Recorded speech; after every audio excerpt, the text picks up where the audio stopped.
The verse of the day is Colossians 3:23 through 24, and it says, "Work willingly at whatever you do as though you were working for the Lord rather than for people. Remember that the Lord will give you an inheritance as your reward and that the master you are serving is Christ."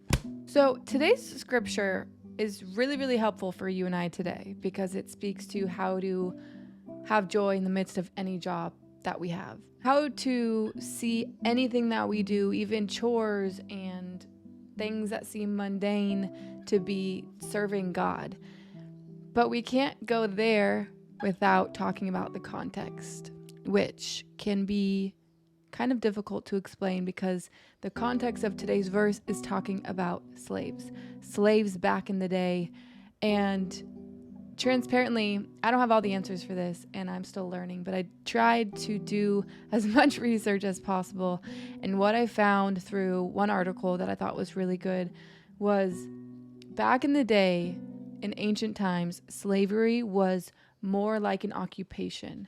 It was a job that people could go into to pay off debt, and they were paid wages, and it was seen more as employment than what the connotation has today, which is towards the race-based slavery and the kidnapping of people slavery.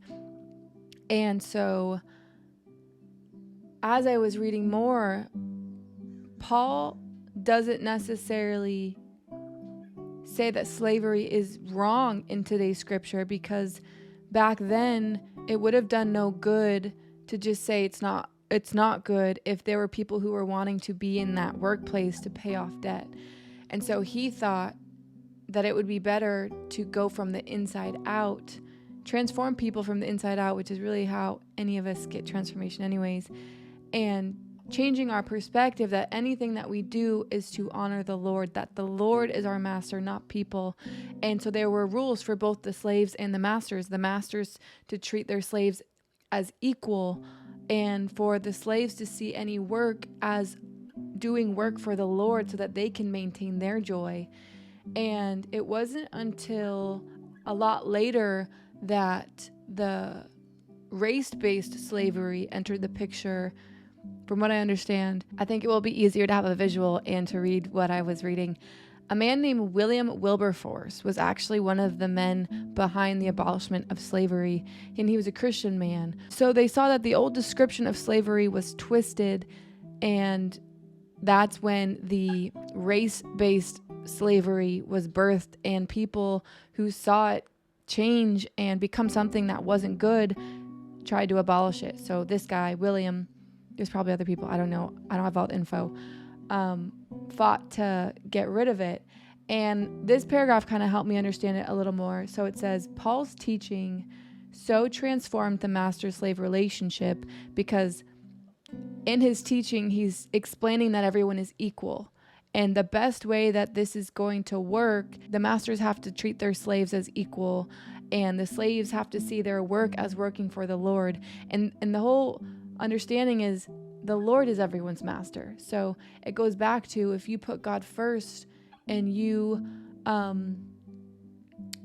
pursue the person of love, you're going to have more love to give, whether you're a master or a slave. And your focus will be working for God and not anything else, which will help you be a man or a woman of integrity and help you find joy in the midst of whatever you're doing, whether you are working as a slave or not. So it says, while it was still there in form, slavery was effectively abolished, even if its outer shell remained. And so when the institution of race-based kidnapping-fueled slavery in the New World emerged, it was so out of kilter with biblical principles that Christians like William Wilberforce led the fight to have slavery abolished. I think it's easy to hear the word slavery and go to judgment instantly and be like, okay, if the Bible doesn't say no to slavery, then the whole thing must be wrong. But I think it's really important to understand that context. And maybe if slavery hadn't have been twisted to become something evil later on in life with the race-based slavery, then we wouldn't have such a negative connotation of it. And Paul, I believe, before that happened, was trying to take something that could be an occupation and make it a healthy, in terms of everyone has to see everyone else and treat everyone else with love. And so the master has to treat the slave as equal, and the slave has to work with integrity and do their job like they're serving the Lord. And back then, a lot of people chose to be in that job, from what I've read.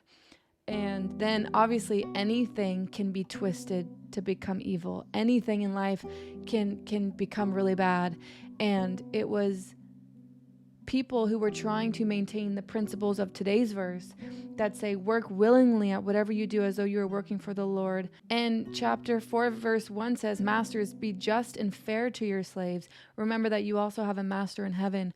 So Paul was trying to say, hey, we need to change the perspective of both parties here so that we can all honor God and treat each other well, equally, and with respect. And then obviously it got changed and taken to be something very evil. And then because it wasn't aligning with the principles, what I read was Christians actually were like, okay, we need to abolish this thing altogether. So that's the context of the verse, which kind of took up all of our time. But I think it's easy to translate that into today's world. Work willingly at whatever you do, as if you are working for the Lord and not people. How often do we get in jobs that we don't like? I've been in jobs that I didn't like and I couldn't wait to get out. And it was in the enduring and waiting on the Lord and asking God to help me learn whatever lesson I need to learn, and to just see my work as working for Him that helps me maintain my joy.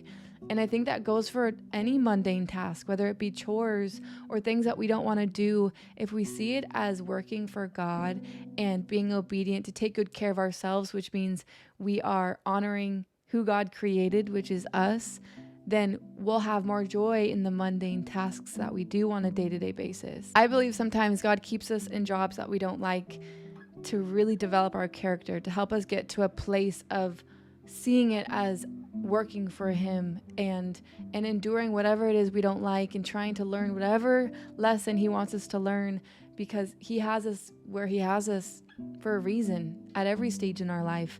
And that is truly where character development is had. In any job or in any season where I was like, God, I want to get out of this, I learned so much about myself, and I saw true character development. And those are those moments that prepare you for the next season, when you're ready for the real job that will probably bring you joy and the satisfaction that you're craving. But at the same time, there's always going to be days where we don't feel like it. So today's verse helps us remember we're working for God. Anything we do isn't pointless, and it has purpose, and it helps us maintain our joy that nothing is void, nothing is useless in our life. We have an opportunity to see everything that we do as honor to God. So that was me trying to explain a hard topic to the best of my ability. I hope it was helpful, and we probably still have more to learn about this. Okay?